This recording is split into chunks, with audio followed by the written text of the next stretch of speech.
那么通过这个微电网建设呢，我们第一呢是实现了20栋楼屋顶光伏的一个满铺，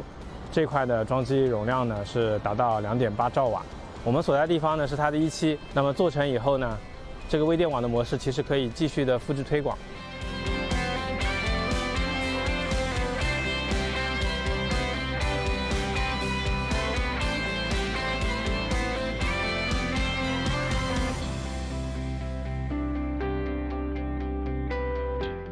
我们也制定出台了行动方案，明确了到2026年，在基本要完成10个以上的净零碳园区，15个以上的净零碳工厂，从而呢来推进我们绿色产业低碳转型。